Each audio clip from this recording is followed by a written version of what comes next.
Hello friends, नमस्ते, प्रणाम। मैं साल मिश्रा अपने यूट्यूब चैनल से स्वागत करती हूँ। तो आज मैं आप लोग को सुनाऊंगी, बहुत सुंदर है ये देवी सॉन्ग। बहुत अच्छा लगेगा, दिल को छू जाने वाले। तो आप लोग सुनिए, जैसा भी लगे कमेंट में ज़रूर बताइएगा। तो आइए देर न करते हुए अपने गीत को आगे बढ़ाते हैं।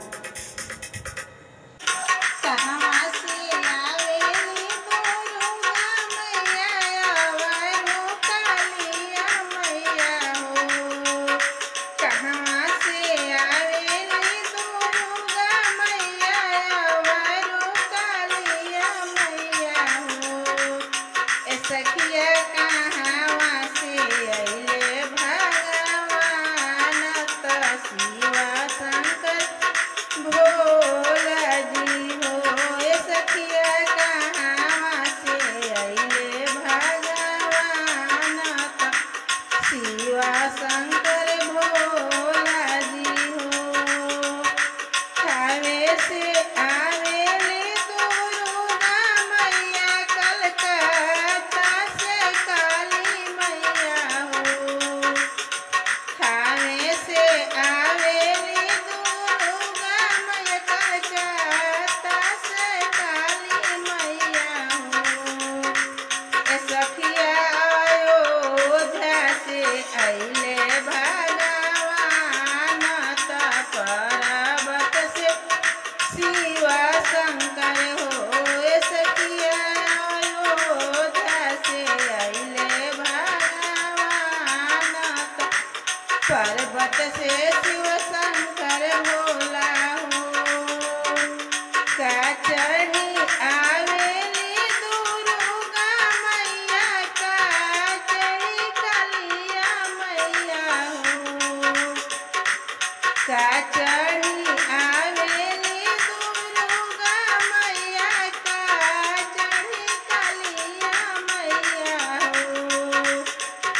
सखिया का चढ़ी अइले भगवान त का चढ़ी शिव शंकर भोला हो।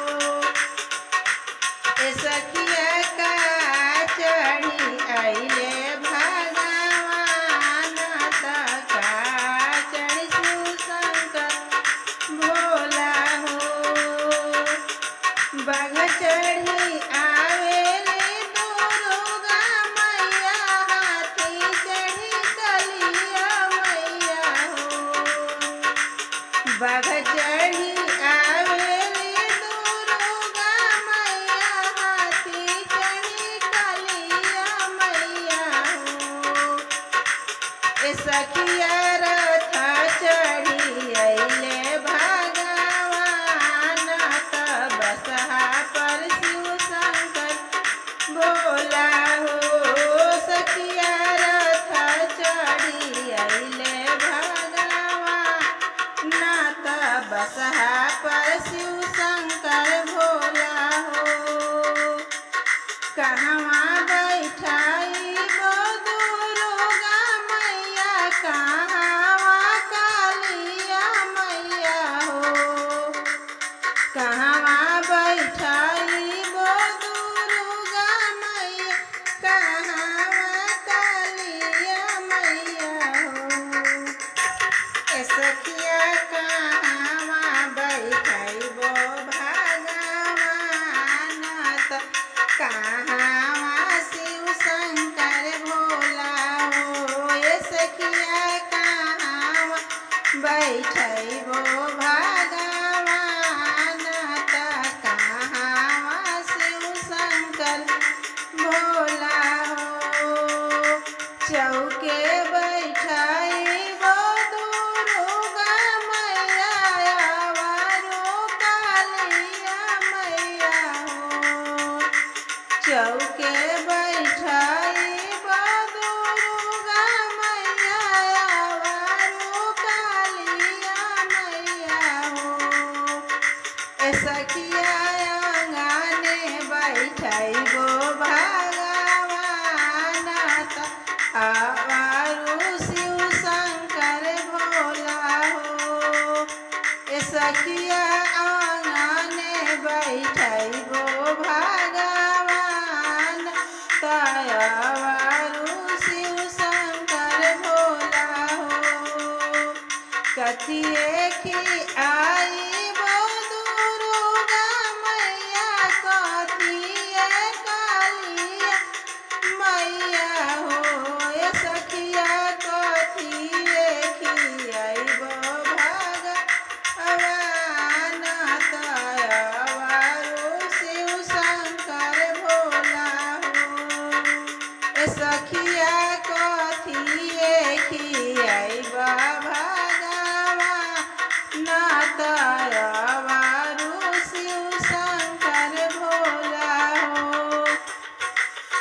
खीर पूरी खियाई वो दुर्गा मैया, आवारू कालिया मैया हो। खीर पूरी खियाई वो दुर्गा मैया, आवारू कालिया मैया हो। ए सखिया फला में खियाई वो अनाथ भांगिया शिव शंकर भोला हो। ए सखिया फला में खियाइबो भगवान नाथ भांगिया शिव शंकर भोला हो। कवन आशीष दिहली कालिया मैया, आवारू दुर्गा मैया हो। कवन आशीष दिहली कालिया मैया, आवारू दुर्गा मैया हो। ए सखिया कवन आशीष दिहले भगवान तयावारू शिव शंकर भोला हो। ए सखिया कवन आशीष दिहले भगवान तयावारू शिव शंकर भोला हो। अबल बुद्धि दिहले कालिया मैया, आवारू दुर्गा मैया हो। बल बुद्धि दिहले कालिया मैया, आवारू दुर्गा मैया हो। ए सखिया धना दौलत दिहले भगवान अनत सुहाग दिल शिव शंकर भोला हो। ए सखिया धना दौलत दिहले भगवान अनत सुहाग